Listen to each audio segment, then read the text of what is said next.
Welcome to Event Radio, covering local drag racing, stock car racing, motorcycles, go-karts. If it's got wheels and you can race it, you'll hear about it here. Event Radio is motorsports radio on steroids. Now, let's join your hosts, Spivvy Williams and Terrible T Guy.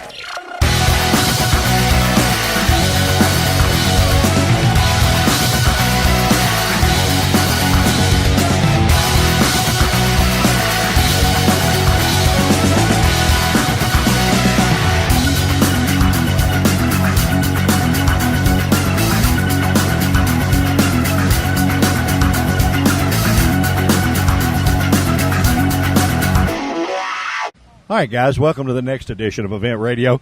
We're real fortunate. In this show, you're going to have a lot of fun because you're going to meet, in our area, probably the first family of motor racing. And it's so cool that the whole family's there. And the first one we're going to introduce you to is number one's son, because he is the one that's actually taking the reins. Yeah, he's taking the reins and out strutting his stuff and that kind of stuff. But I can only imagine having the coaching that this young man has behind him. Don't put no pressure on the baby. Let's put it this way. Dad, of course, Mr. Sean Parker, is one of the former Rainbow Warriors. He is one of the guys that actually put Jeff Gordon where he is and made Jeff Gordon famous, and which he probably may have not been without him. But he is now the dad on through the week and the head crew chief on the weekends. And if that's not enough, we get to Mom, and Mom is a former pro Craftsman truck driver that is a show-enough bad race car lady. And one of the premier, very good-looking woman, too. Yeah, your mom's a pretty girl, buddy. One of the absolute killer lady drivers in this country that is no doubt not a stranger at any racetrack anywhere, because she's using the front of all of them, you know. But Miss Deborah Renshaw is Mom, Miss Deborah Renshaw Parker. Now, I have to get it right, you know. But I can only imagine what breakfast is like at their house when we sit around talking racing, because the young gun here has the two of the absolute best teachers in the world for Mom and Dad. So this is going to be a cool show, T-Bone. Don't you think? I like it, Spivvy. I think it's going to be neat. I've heard these people forever, and see this young driver here. He's going to turn some heads through his career. Oh, I'm telling you, right now he's sort of getting used to things and getting things ready. Well, he's done turning heads, but he's going to really turn them before it's over. Yeah, but we're going to talk to him first, guys, and then we're going to get both Mom and Dad on this show, and we're going to find out from everybody's perspective just what it's like to be the first racing family. You know, this will be a cool deal. We're going to take a real quick commercial break, and we will be right back. All right, guys, we're back, and we're back with the future superstar. Tell everybody who you are. Jagger Parker. And you're the guy, you're the wheel man here, right? Yes, sir. So now, does Mom and Dad ever want to tune up something and you say, hold it, the carts are good, leave it alone? Do you ever just tell them that? Yeah, the cars are great right now. Been doing well the entire season. So they need to learn that the jockey don't walk the horse. They're supposed to get it ready and put you in there, and then you do your stuff. Yes, sir. Okay, and you also got a little sister that's coming along. Now, are you better than she is, or is she better than you?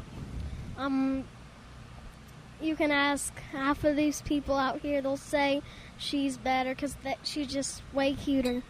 Okay. Boy, I tell you what, if that's not big brother taking care of little sister, buddy, I don't know what. Are you having fun? Yeah, it's just a family sport. See people every single weekend. It's just family. And let me tell you something. The people you are meeting right now, because you met them at the racetrack, they're going to be your friends from now on. You may not see them. You might go years without seeing them, but when you see them, it'll be just like you saw them today, okay? Because we've been there. We know. What do you like best in school? Recess. All right. Hey, that's cool. I got no problem with that. Your answer. Terry and I got A's in that when we were in school. They actually gave us good grades because of that. See, do you have a subject that you actually like better than anything else? Really, all kidding aside. Not really. Are you good in math? Yeah. Do you know why? There's a reason. No. Because the race cars teach you math too, and a thing that I don't know if Dad may and Mom may not even know this, but a lot of professional race car people are really good pool players, and the reason they are is playing billiards teaches you geometry, and geometry is something you have to know with a race car. When you put it in the corner, you got to know where it's going to come out, and it teaches you that by watching the pool ball. So what you got to do is practice up, and you can whip Mom and Dad playing pool. How about that? That'd be pretty good. That'd be pretty good. Let me ask you, what's it like having Mom and Dad with their past racing experience for you to call on and ask questions to? Is that pretty cool? Yeah, well, when I ask the questions, I feel pretty confident in both of my parents. They just been around this sport for so long. Well, they're both big-time champions in their own right. So not a lot of these. There's not another guy at the races you go to that has the knowledge probably behind them that you have every morning at the breakfast table when it comes to that race car, because they've lived it, they do it, they know what it's like, and there's very little that you can ask them that they can't answer you about, because they've been there, they've done it, and that's got to help you, huh? Yeah, big time. Okay, now who is right most of the time, Mom or Dad? Definitely Dad. Definitely Dad. Okay. So Mom's just another one of the jockeys that puts in there and don't walk the horse, just ride it, right? Yeah. Okay. All right. Does she ever make you nervous? Maybe driving you to school? No. Not really. Not really. So she's a good driver on the road too, huh? Yes, sir. I'd be pretty confident with Mom driving. I mean, to ride to any events or anything else, I think Mom would get you there pretty safe. Yeah, she says that she's safer in a race car than going down Highway 65. Well, she's exactly right. And it's because of all the safety equipment, just like you wear. I noticed you a minute ago in your suit when you got done practicing. You had the arm restraints. You had everything on it. And all that stuff's there for a good reason, And you got to do that. I mean, because it will. These are fun. It's neat with your buddies, but they can bite you. It's a lot different than going out and shooting a basket or hitting a baseball. And I know you're a big baseball fan, but hitting a baseball, if you happen to miss the ball, well, we got another time at bat, but you can miss the ball really bad in one of these, and it's bad, So Yeah. You're learning really, really well. And from everybody we talk to, you are a great student at race cars. You learn really, really well. Gives a great interview, I know that. Oh, man, I'm telling. How old are you, buddy? 10 years old. 10 years old, 10 going on 40. I'll have my 11th birthday party at Indy Racing. Will you? Yeah. How cool That's is cool. that? Yeah, is that neat? Can I come? Yeah. Yeah, Jagger, can Stevie and I come? No, we just want part of the cake.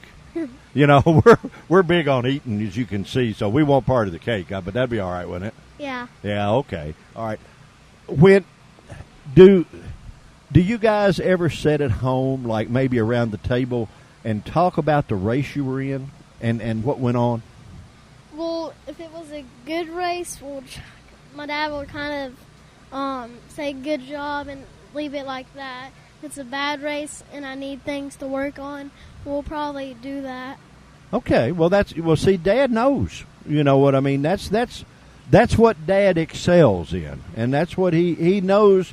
He can watch you 2 laps, and he knows everything that car's doing by watching you do what he does, and that's an invaluable thing to have, my friend. That's a great thing to have. Any aspirations for what happens when we're too old for the quarter midgets? Where are we going then? Got any idea? Well, we'll kind of run the same thing. I know you'll go through several different divisions Yeah. of the quarter midgets, but do you ever think about anything farther than that? Like maybe Mom started out in the late model stock car, maybe in one of those? Well, it's the same thing with heavy Honda and heavy Royal Formula. It's just different speeds. Yeah. But after you master all that, are there some big cars that may be in your mind, in the back of your mind for later? Yeah, we're going down. We're leaving on Father's Day to go to North Carolina and race a Bandolero at the summer shootout. So you're thinking about that, huh? Yeah. Have you driven a Bandolero yet? Have you driven one of those? Well, I was close to practicing one. Then it started to rain. Oh, okay. Well, I'm pretty good friends with a guy by the name of Mark Green that drives the NASCAR stuff, and his son actually raced the Bandolero and did quite well at it. So you should fit right in there, buddy. I would say so. Yeah. Thank you. You having fun down at this track down here?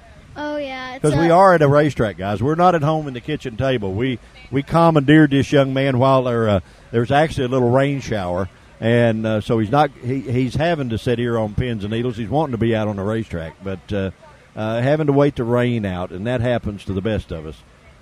You like baseball? I found that out. Yeah. Where do you play on baseball? Mainly catcher. Are you? Yes, sir. Well, now, we interviewed a guy. We went to the go-kart races back. Matter of fact, the show that's airing right now, we were at the brand-new go-kart track, and there's a gentleman by the name of what's his name? Jeremy Klein. Jeremy Klein, that is a pro catcher. He's going to be with the Hot Rods. And he's racing a go-kart, too. So, see, the racing and baseball sort of goes together. How about that? Yeah, we'll go to a couple Hot Rods game a year. We'll probably see him down there. Yeah, there you go. Well, if you decide you want to meet him, buddy, all you got to do is find your old buddies here, and we'll get that done for you. You know, that won't be a problem. Anybody you want to say hi to, maybe at school or something, or what about sponsors? Now, we know you got to have some. Yeah, my grandfather, Greenwood Ford, and all of his places out there, Flash Racing Engines, and everyone that's really helped me over the few years I've been racing, and so on. Well, buddy, I tell you what, you do a great job, both on the racetrack, on the radio. Very good job on the radio. You know, the NASCAR guys, they pay people to teach their drivers how to talk on the radio. They don't have to pay you because you already know how. What do you think about that? It's pretty good to hear someone say this from being on the radio every single day. Well, we do a lot of it, but that's okay. We like it when they get to listen to you and not us, you know. Yeah. That's a lot cooler. Well, I tell you what we're going to do. We're going to take a quick break, and we're going to talk to Mom and Dad, and we're going to see what they have to say. And if Mom gets nervous watching number one daughter and number one son out there, and she may be more nervous than the average mom because she knows exactly what's going on because she's sitting in the seat so much. You think? Yeah, she's kind of scared and kind of not. Kind of scared and kind of not. Okay, that's cool. Do you get to brag a little because who Mom and Dad are at the racetrack? Well, people don't really care because it was back in 2008. Well, that's back in the dinosaur time, huh? Is that what it was? Yeah. See, back when all of us did that, we had to whittle the wheels out of stone. You know, with a chisel. Yeah. Yeah. Okay. All right. No, we weren't quite that old, buddy. Thank you so much for being on Event Radio. We want, guys, this young man, if there's ever anybody out there that has a sure enough bright future in the sport of motorsports, you have just met him. He is the man, as they say. And what's really cool is the mannerism and everything that goes with it. I think that is so neat. Yeah, okay. Tell me about what Mom said. You need to tell me something. Tell me something. When we went to Kentucky Speedway about 5 months ago, and we got pit passes. And they were going to be cold, but Dad's friend was working the thing where you get the passes, and she put a hot sticker on ours. And So I went down there. Kurt Busch just started to get out of the car, and he walked off, and he saw my dad, so I walked over there and talked to him for about 15 minutes. So we were walking too, and Jeff Gordon, we saw Jeff Gordon. I wanted his autograph, so Jeff Gordon yelled like, "No more people." Then my dad said, "Yo, Jeff." Then Jeff Gordon looked around. Then they started talking for about 20 minutes. Well, see, the thing about it, your dad sort of put Jeff Gordon where Jeff Gordon is. Yeah. So I'd say getting an autograph from Jeff wouldn't be a problem. Well, my dad I saw his Rainbow Warrior ring at home. It's pretty cool. You like that, huh? Yeah. Well, see, now all you got to do is win one bigger and better. How about that? That may be in your future, buddy. I believe he probably can, too. Thank you. Jagger, my friend, thank you for being on Event Radio. You have done excellent, young man. Thank you for having me. Hey, it's been our pleasure. We're going to set Mom and Dad down and maybe little sister if she'll do it. I don't know. We'll have to see if she wants to do it, but we'll give it a shot. But thank you so much for being so cool. Thank you for being such a nice young man, and thank you for the show you put on out there in that quarter midget game. You walk the dog, young man. We'll be right back, guys. All right, guys, we are back, and we have Mr. Sean Parker with us. And this gentleman, at any racetrack in the world you go to, just like you heard number one son say, really needs no introduction. He is the man, and everybody there knows who you are. Buddy, how does it feel to swap hats and have your offsprings out here doing this? Well, it's a good thing the listeners can't see all the gray hair I have, because it's the two kids that I have that are racing. No, it's very exciting to watch my 5-year-old and 11-year-old, 10-year-old be out here competing week in and week out with some of the greatest, drivers in the area. And it's a thrill for myself to watch them grow and progress and go out there and compete for championships, not just on a local level, but we run nationally too. Yeah. And we are doing really well, and it's mind-boggling just to watch your kids go and compete against some of the best in the world. Let me ask you something. You of course, were on the Jeff Gordon championship teams of all time. You guys put Jeff Gordon where Jeff Gordon is today, and you can be modest or anything you want. That's okay, but that's just the way it is. I guess, of course, I know that race car technology is race car technology. It doesn't matter if it's in this scale or that scale. It's pretty much the same. I guess what I'm trying to ask is does this just come natural to you, or do you have to weigh it? Do you have to do everything that you would do to a big car? Well, a race car is a race car. It has 4 tires, it has shocks, springs. So you have to take the mentality of you need to make it go fast. Of course. And whether it's a certain setup you run, tire combination. So from my past experience, I put 100% effort into making sure when it left the shop that it was ready to go at the racetrack. And that's what I do. There's a lot of nights after baseball, after the cheerleading, the kids go to bed, I go over to the shop and I'll work till 11, 12 o'clock at night. Oh, yeah. But I get over there, and I'm not the one to just wipe the dust off of it and come to the racetrack next week. I go through a complete setup every single week, no matter whether we're running a national race or we're running here in Nashville. Because we're here to compete, and we're competitive, and we want to win. Exactly. And so I put a lot of effort into making sure that when we show up to the track, we have the best that we can be. And then obviously we have to tweak it once we get here, track conditions or the weather conditions, whatever we have to do. But take a lot of good notes. And whether it's a club race or a national or even a regional race, I have a notebook that's, like a library of notes that I can go back to, different weather conditions, to make sure that we are the best that we can be that particular day. Well, it sort of gives you a baseline of knowing where you've had a previous experience in some form or fashion and it gives you a little place to look from. Otherwise it would take many moons to get it in the right spot. Well, and I was taught by some of the best out there between Ray Everham, Jimmy Fenning, Robin Pemberton was my boss at one time. So I've learned from some of the greatest that were in the NASCAR series.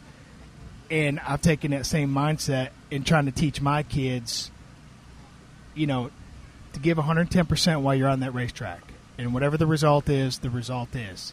If we give our best effort, that's all we can do. We got to leave with our heads high and knowing that we got to go to another race. Well, and another thing, my friend, that you really I think is so cool, and all the young people that at the racetrack, because Terry and I go to every kind of wheel event that there is.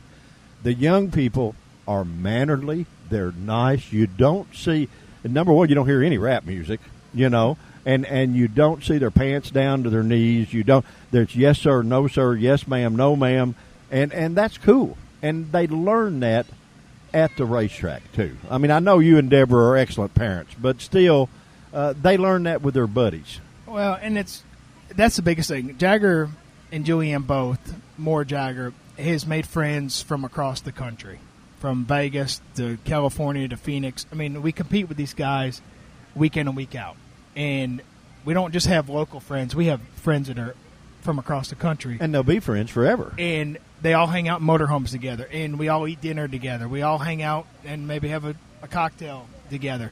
And they're exposed to that environment. I'm a believer in you hanging with the right people, you're going to be one of those people. Exactly. You hang with the wrong crowd, you're going to get yourself in trouble. Exactly. And in the quarter midget industry, we have a good crowd.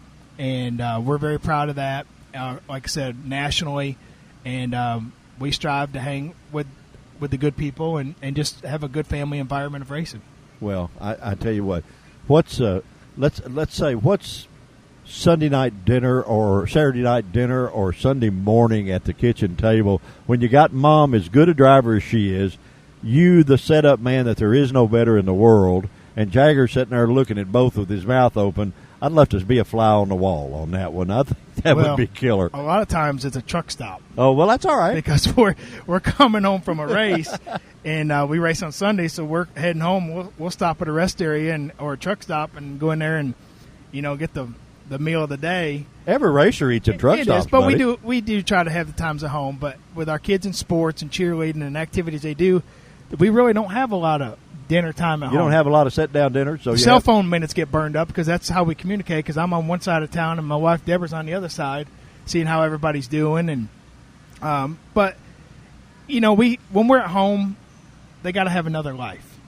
And we keep racing, we talk about it, whatever, but like, how was their day at school? Or, we'll talk about a baseball game or something. Not all the racing all the time because you can get burned out on it. And I think some of these kids that play baseball, league ball during the week, and then weekends they're playing travel ball, they don't have no life. It's just they go to the ballpark and that's all they know. Right. Well, we do baseball, we do cheerleading, we do racing. So we have a lot of things we talk about. There's a lot of things we have disagreements about, but it's fun. And, sometimes my kids will come off the wall, conversation of something and like, what about this or that, and then we elaborate on that. So. Well, now you didn't hear all of Jagger's interview because he said when he won, it was pretty quiet. But when he didn't win, you guys sort of chimed in a little bit, We're very competitive. Okay. And we want them to understand winning and losing is okay. Either way is fine. Either way. As long as you do the best you can at either way. But as competitive as we are as parents, we push it more to win. Well, sure you do. And I think the losing side is hard to swallow sometimes, especially when you had a chance or you had an opportunity or something you didn't capitalize on. And sometimes when we have that conversation to remind them or talk to them right after a race, maybe not be the best time to reiterate the situation. Yeah. But 2 days later, at this age, they don't even know what you're talking about. History. Yeah, we're off onto something else. So sometimes it gets a little heated to the point of because we're competitive. But when we pull out of the parking lot, we're on to the next day. There you go. Well, that's and that's cool, and it's good. You'd be surprised at the number of parents that when the race is over, they forget they even did it, be it good or bad, because they want it done. You know what I mean? And I think it's so cool that you guys do it as a family. It's so good that both you and Deborah have the backgrounds that you have to bring this young man along and your daughter along. She's starting out really young, but to bring them along, and when they do stump their toe, you know why and when they did that. And you know what to tell them to do where they don't do it again. Right. And that's important. And it's not just racing. It's when Jagger's team will lose a ball game. You know, he gets frustrated because he wants to win. Sure. And he's thinking of the prize at the end of the day. And my daughter is competing also. But we don't push Julianne the racing as much because she's 5. Yeah. And as she gets older, right now the choices are hers. When she wants to race, I'll have the car ready. Sure. And because she gets burned out of this racing, just like any sport, you can get burned out in it and then you lose interest. Oh, of course. So we allow her to make the choice, and when she wants to race, the cheerlead to do what she wants to do at her age. Now, me, I'd have her racing every weekend. Well, yeah, I sort of figured that. I wasn't going to ask that, but I sort of figured that. But she does well, and she's still learning. And like I said, our goal is to win, but we've got to understand that if we don't win, it's okay as well. I got you. I understand. Well, buddy, I tell you what, I know you're busy, and you got to go back and turn the bolts and screws to make these things handle like they do, and do what you know how to do better than anybody in our world. It's been a pleasure to have you on Event Radio and to sit here and slow you down long enough to talk to us. Gentleman that is absolutely the best there is at what he does. There is no better than Mr. Sean Parker. My friend, thank you for being on Event Radio. Thank you, Sean. Well, we appreciate it, and it's been a pleasure, and we're glad to have you out here. And, go back a little bit. We're talking about, being competitive. I got one car that qualified second, and I got to go make it faster. Well, is there any other way? Most people will take a second, but second's a first loser. That's buddy. right. And so I've got to go and figure out how to make that car better. Now, my other car, we qualified on the pole, so we're good there. And the fact that it rained is going to throw a little kink in you too. Not a lot of guys will notice that, but for you, that's a whole different ball field. It is, and that's where my library comes in. I'm going to go up. Right. I'm going to go up in the motorhome and start pulling through my notes and see what we did. And it's more pressure on a national level or a big regional race, but a club race is not as pressured. But I take it as because I want to leave here with trophies. When you're a professional like you are, the only race that's important is the one that you're at right now. The rest of them, they're coming, they're important, but the one you're at right now is the one that's important, and I know that because we've sat there too. We've got races the next 6 weeks in a row, but I got to worry about today and make my car as fast as I can today. Thank you, sir, for being on Event Radio. It is always a pleasure and an honor to slow you down long enough to be with us. We get to talk to Mom for a few minutes to shut this down and find out her feelings. But thanks for all the. Let me thank you for a lot of stuff. Let me go back several years, number one, and thank you for all the great entertainment and you making Jeff Gordon look so good because your all's work is what made him look good. And that's telling my age a little bit. Well, yeah, but guys, let me tell you what. The crew guys win the race. The driver steers it. But you guys win the race. If that were not the case, they'd come in and say, well, this isn't handling here, this isn't here, this isn't here. So it's up to y'all to make it do that. And you know how to do that. Yeah. It was very evident with the Rainbow Warriors were unbeatable. You've got as Jagger said, you got the ring to prove it, which is the big dog ring, I guess you'd say. And it's an honor for us to have you on Event Radio. Thank you so much for taking the time. Well, I appreciate it, and I'm glad y'all come out. And, it's about these kids. And not just my kids, but all the kids that we race here with. And they really enjoy this. And the exposure to quarter midget racing is, as we try to build our club and make it more and more cars and more competitive for everybody. And people like yourself coming out and giving us that exposure is what really meaningful to all of us. Well, you guys put on a heck of a show. Well, thank you. We're going to take a quick break, guys, and we will be right back. All right, guys, we are back with the first family of racing here. And we got the prettiest member, no doubt, to join us. We've got Mom, Miss Deborah Renshaw Parker. Deborah, how are you, my lady? Man, I'm doing great. I'm doing great. If this rain would go away a little bit, but that's all right. It's good. It's good for radio. That gives us time to be able to get to talk to you guys because you're so busy all the time. Oh, I'm just glad to be here. I'm glad you guys can make it up to see what these kids can do. Hey, we're impressed. It's impressed. going to be impressive today. You and Sean are the, I guess the total package for this young man to elaborate on his career, because you all can answer any question that he comes up with because you've been there. I mean, we really try to do that mentorship for the kids, especially Jagman. I mean, he's been in here now. This is his 4th year. Sometimes he thinks that we don't have the answers. That's for sure. That's like any kid. I that's think. Normal, isn't That's it? normal. But the older that he gets, the more mature that he gets, I think the more he realizes the tools that he does have, especially with Sean, with setup in these cars, and going through the particulars that he does and how thorough he really is for those race cars. And it really does, I think, open his eyes when he does see that hard work that goes in. And then Jagger goes to the shop with him, too, and really helps go through the setup and whatnot. So, yeah, it's a fun deal. But he gets to see in life in general what all it takes to wind up with that checkered flag. And the checkered flag's in every business. So the checkered flag's in every form of life. I don't care what you do. The end result is what you're doing everything for. And he gets to see what it takes from beginning to end to get him when he holds that checkered flag. And that is so cool. I think that's wonderful. There is nothing like it, let me tell you. I mean, yes, as you've always heard, racing is about highs and lows. But when these kids, especially my own, get to hold those checkered flags and get that feeling and get that smile and get that group picture in Victory Lane, and you'll never forget that feeling. Oh, no. And the older that I get, the more you realize how precious those moments are and how precious it is to see those smiles and to show them how hard it is to get those flags. And it does make it all worth it. You can't control every race. You can't control some of the things that are going to happen. I mean, these kids are their ages are 5 to 16 years old in this division. Right. So you don't know what's going to happen, and that's one of the amazing things that I think is about getting these kids in quarter midget racing is the fact that they can start testing at 4.5. That's what my daughter did. Jagger got in a little bit later.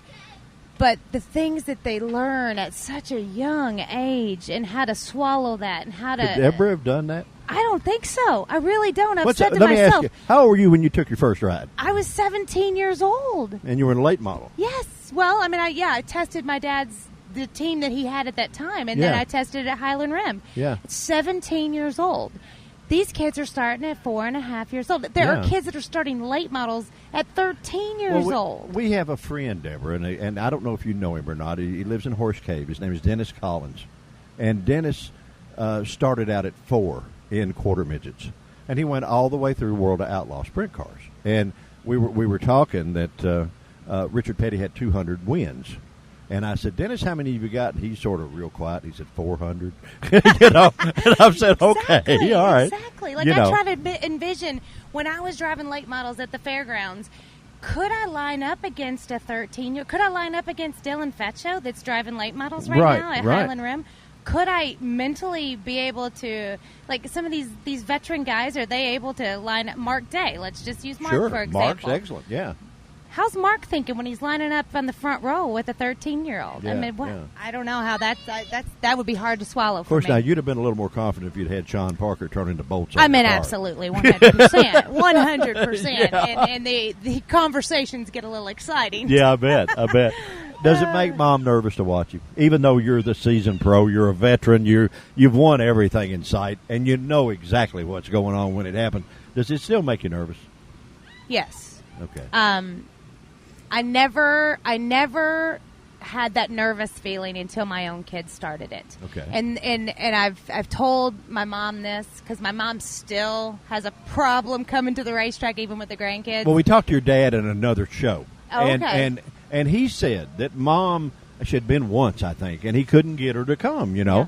And so you being Mom, which that sounds a little funny because I'm used to you being in a fire suit, But to make you nervous, and I guess it is because it's your kid, Well, it's not that. I mean, it's not nervous because I don't feel that they're safe. I feel like they're more safe in those cars than anything.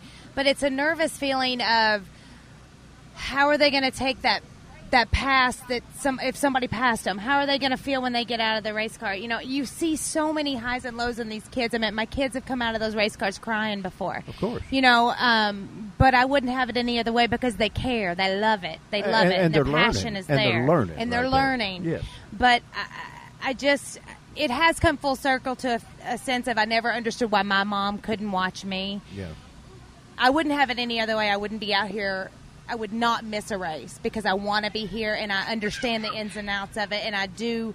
I want to be there and watch them if they do flip because these cars flip all the time.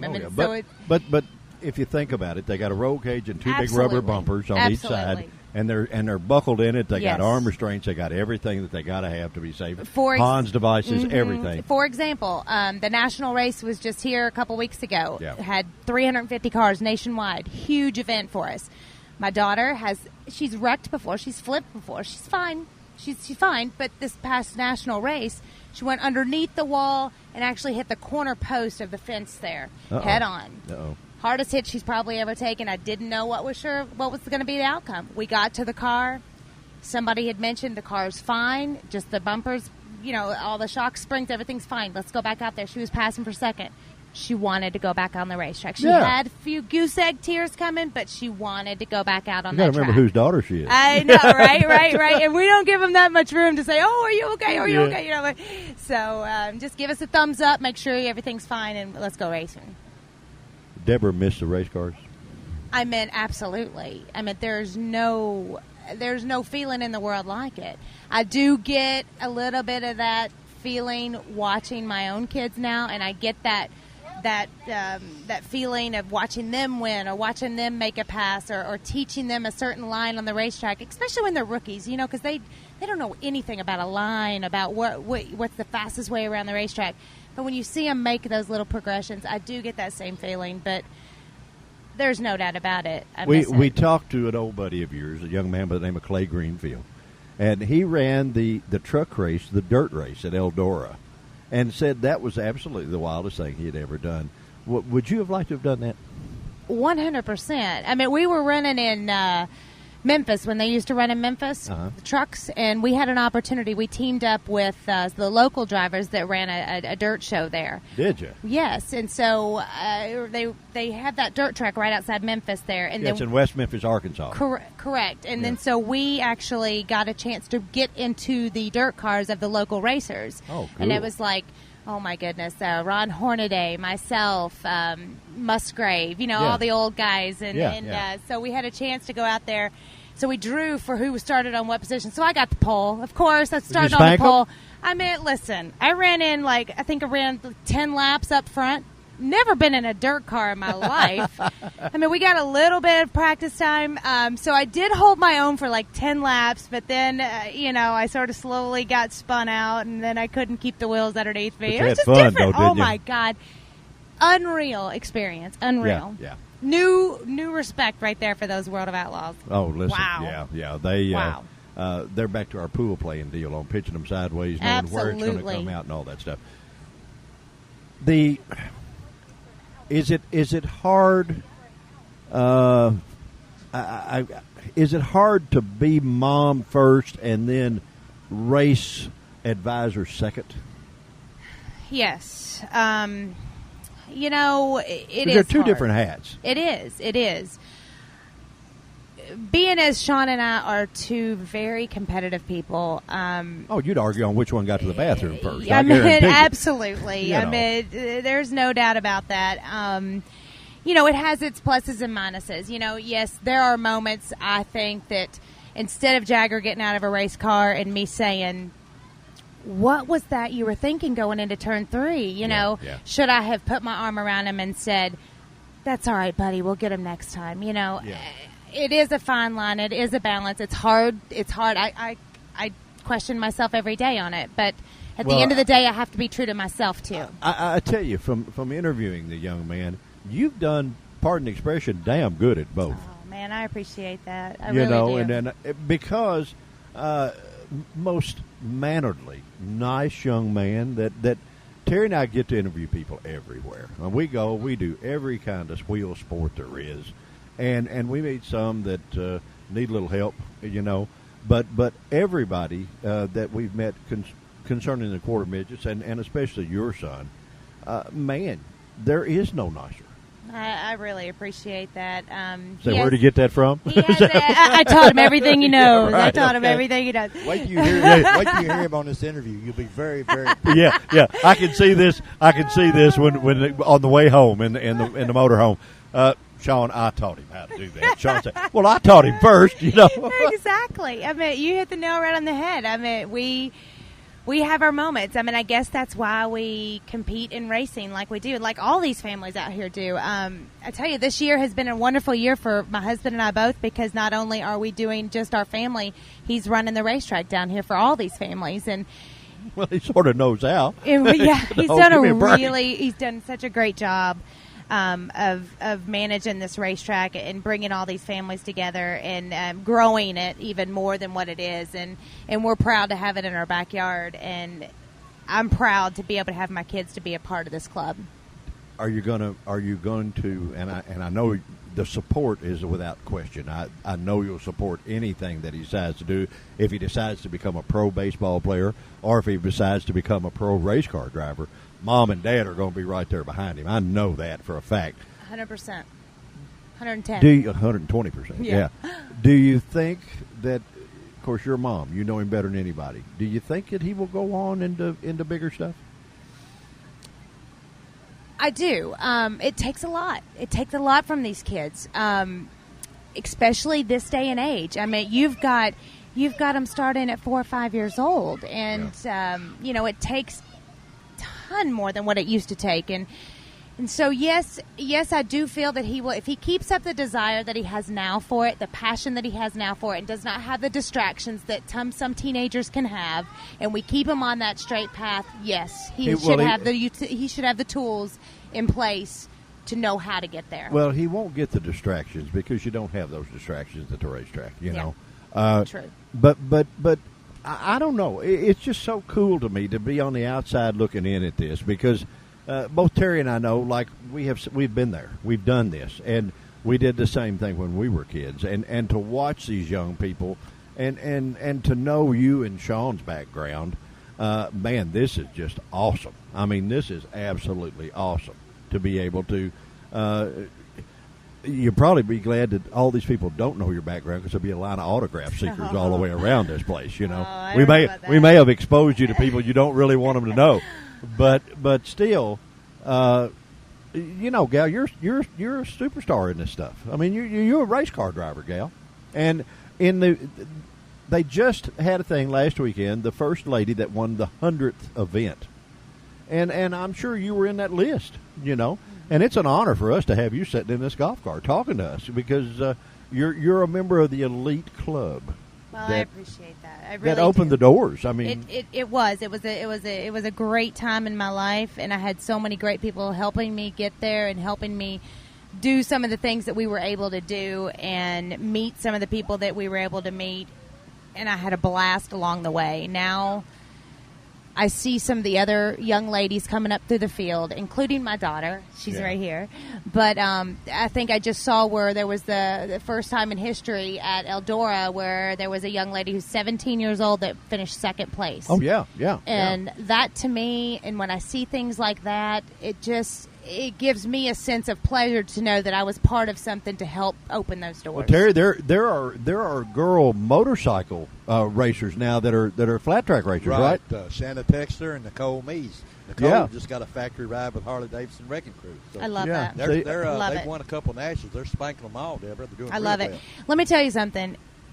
I see a few things in ladies, and I don't want anybody to take offense to this, but when I put even my daughter behind the wheel of a race car, she just seems to have, at this younger age, she just seems to have that anything my brother can do, I can do better. I mean, and that's sort of the life I lived when I had 2 older brothers. Oh, yeah. Anything my brothers could do, I could do better. You know, and I had that mentality.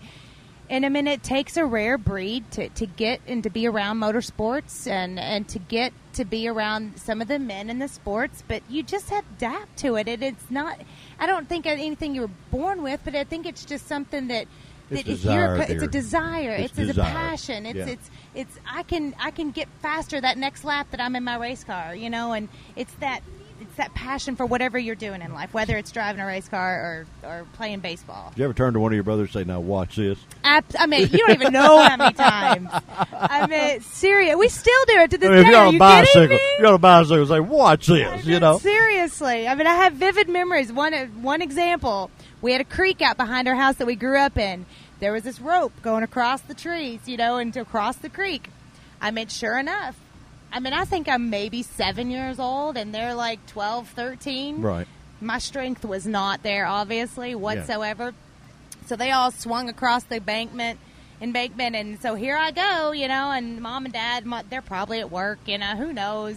So I'm swinging across this vine, and I don't let go. I'm swinging off, and I come back the other way, and of course they're all laughing at me, you know. And so finally I drop in the middle of the creek, but I had to fend for myself, you know. It was a learning experience, and I just had to do it. Say, boys, I'm just showing you how to get across both sides. Exactly, that's what it was. Whatever. Yeah, it worked for me.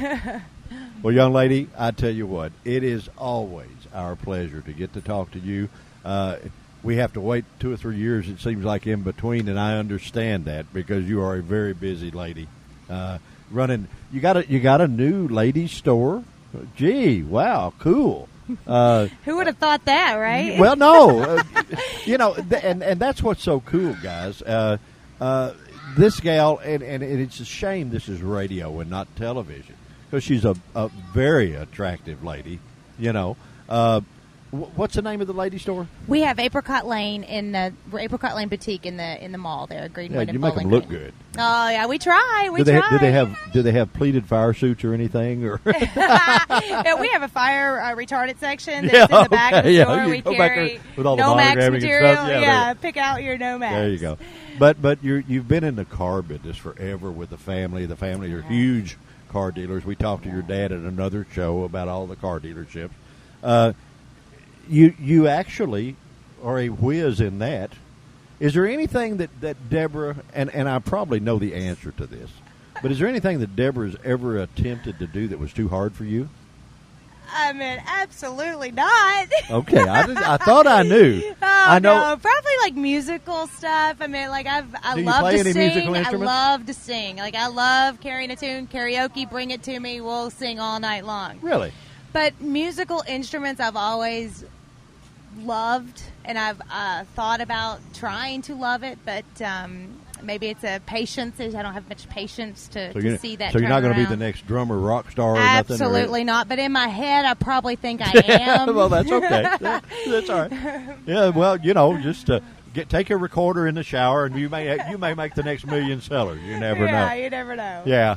Well, listen, lady, thank you so much for joining us on this show. We appreciate you coming down. It is our pleasure. We to get to talk to number one son, to talk to Sean, to talk to you. That's the highlight of our day. And we appreciate you talking to us. We know the world already knows you, and all we got to do is bring them up to date because they already know who you are. You know, most of us know that this is a generational sport, and a lot of us are in it because of reasons that we grew up in it, we grew up around it. I mean, there are a few of them that have the stories that they just happen to walk in the path of motorsports, whether it be 2 wheels, 4 wheels, whatever. But it is a generational sport, and I love the fact that I'm educating my own children on how amazing this sport can be for them, and I love that they love it. Because you can't make them want it. You can't make them want it. No. They gotta want it. And I love the fact that I'm able to hand it down from my dad to my kids, and my husband is handing it down to his kids. And maybe one day, maybe 15 years from now, 10 years from now, maybe. Jagger's 10, so maybe even 5 years from now, we'll be talking about his late model career. Well, we want to be there, gal. At Fairgrounds. No more often we get to see you. We'll be at that one. It'll be about normal for us to get to catch you slowed down long enough. 15 years from now, he'll be making his Cup debut. There you go. Yeah. There you go. Guys, the one and only Miss Deborah Renshaw. Deborah Renshaw Parker. I have to get that. Boy, Sean will be on me if I don't put that right there. You know her as Miss Deborah Renshaw, the absolute one of the coolest lady race car people on the planet, not just in our area, but on the planet. And thank you for joining us on Event Radio. Thank you for being a part of it. And boy, it's been fun for us. It really has. It's been a blast. Thanks. Anytime. Thanks, guys. All right, guys. We're going to get together. T and I will close this little show out in a flash, and we will be right back.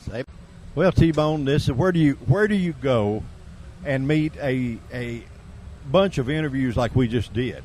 And the first family of racing too. That's what I'm talking Sean about. Deborah, You know, and Jagger, of course. Jagger, of course, but Mr. Sean Parker, man, how much more knowledgeable guy could we roust up anywhere than him? You know, Spivey, I don't believe a lot of these people really know who this man is. I don't think they do They either. would be lined up trying to find out what he's set up like. Oh, I guarantee you. And the same way with... They might after they hear the show anyway. Yeah, or with little Jagger's mom. I mean, the kind of caliber race car driver that Deborah is, that's amazing. That here you get them both set down, and the people that their kids are competing with, they have no clue, I don't think, as to who they really are, you know.